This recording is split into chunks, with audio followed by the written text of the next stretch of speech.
महाभारत के बाद माता गांधारी और भगवान श्री कृष्ण जी के बीच संवाद। महाभारत का युद्ध समाप्त हो गया था। इसी बीच माता गांधारी श्री कृष्ण जी से मिलने द्वारका नगरी पहुंच जाती है। भगवान कृष्ण जी माता गांधारी को देखकर कहते हैं कि प्रणाम माते, यह मेरा अहोभाग्य है कि आप मेरे द्वार पर आई हैं। मेरा तो मान ही बढ़ गया। आइए माते, कैसे कष्ट किया आपने, मुझे बुला लिया होता। तो तभी गांधारी कहती है कि मैं तुमसे कुछ पूछना चाहती हूँ वासुदेव, किंतु वचन दो कि तुम मुझे जरूर बताओगे जो मैं तुमसे पूछूंगी।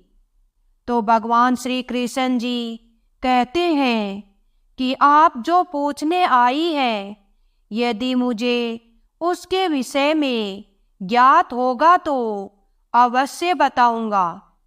तो माता गांधारी धीरे से कहती हैं, तुम्हें किस बात का ज्ञान नहीं है मधुसूदन?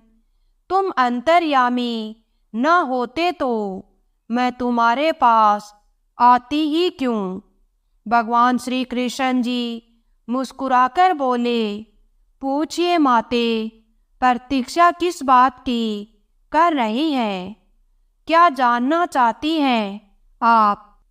तो माता गांधारी कहती हैं कि मैं कुंती की आंखों में उमड़ते आंसुओं का भेद जानना चाहती हूँ वासुदेव। मैं उसके दुख का रहस्य जानना चाहती हूँ। आज उसने अपने आंसुओं को मन का पिघला हुआ हर्ष बताया। उसे किस बात का दुख है वासुदेव?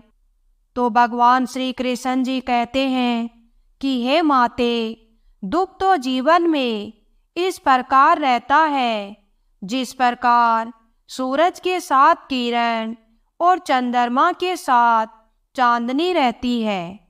दुख और जीवन तो एक ही बंधन के दो नाम हैं माते।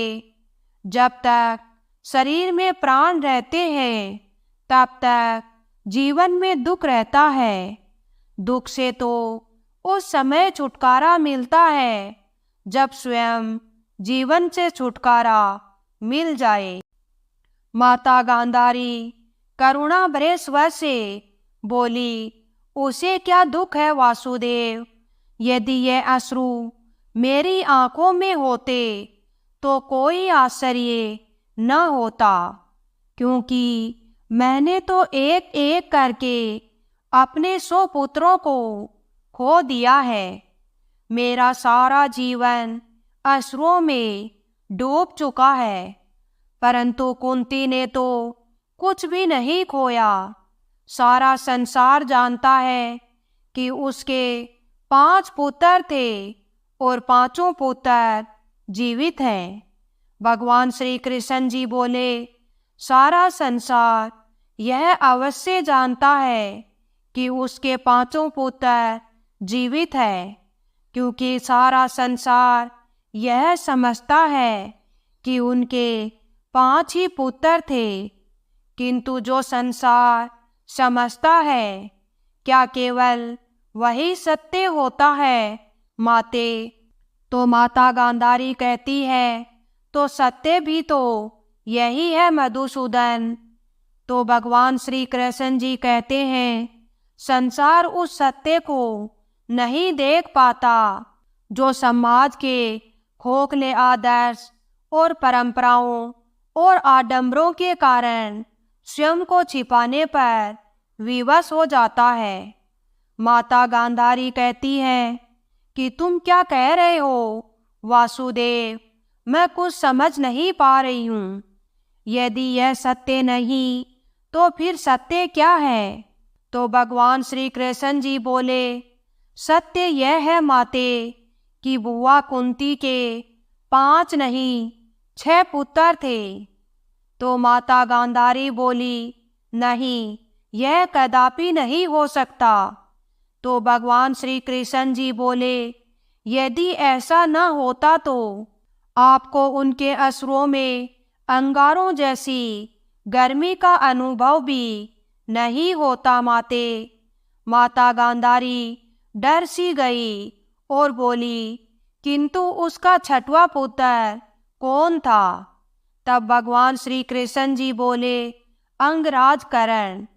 यह सुनकर माता गांधारी के पैरों तले जमीन खिसक गई। हाँ माते, अंगराज कर्ण कोटन्य थे, पांचों पांडवों के ज्येष्ठ भ्राता। उनका जन्म बुआ कुंती के विवाह से पूर्व सूर्य देव के वरदान से हुआ था, परंतु कुंवारी माता कहलाने के लांछन के भय से उन्हें इस बात को संसार से छुपाना पड़ा। माता गांधारी रोते हुए बोली, हमारा कर्ण कुंती पुत्र था, तो कुंती ने बताया क्यों नहीं? यदि वह केवल मुझे ही बता देती तो ईश्वर की सौगंध यह युद्ध न होता, यह महाभारत न होता। तो भगवान श्री कृष्ण जी थोड़ा गंभीर स्वर से बोले, लोग इस यदि शब्द का प्रयोग बड़ी आसानी से करते हैं माते।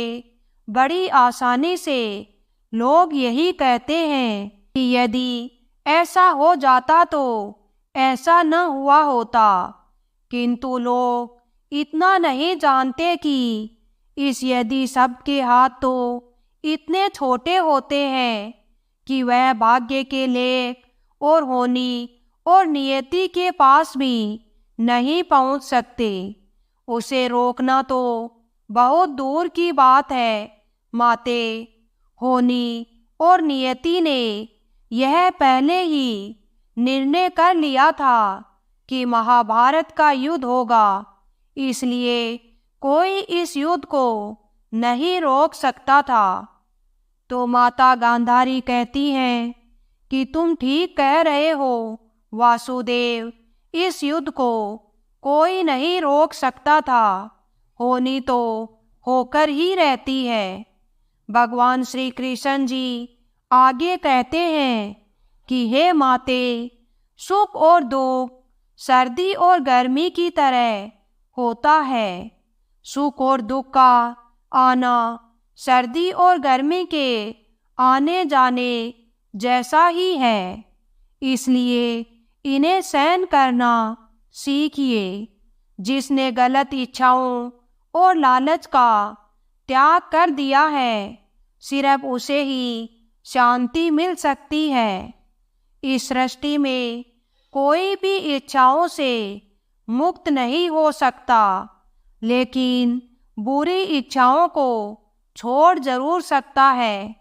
मेरे कहने का अर्थ इतना है माते कि हमारे जीवन में सुख दुख आते जाते रहते हैं, इनके विषय में परेशान नहीं होना चाहिए।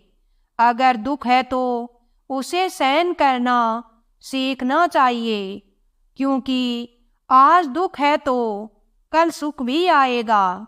यह कर्म चक्कर ऐसे ही चलता रहता है। आप सिर्फ कर्म कीजिए, वही आपके हाथ में है। भगवान कृष्ण जी का उत्तर पाकर माता गांधारी पूरी तरह से संतुष्ट हो गई।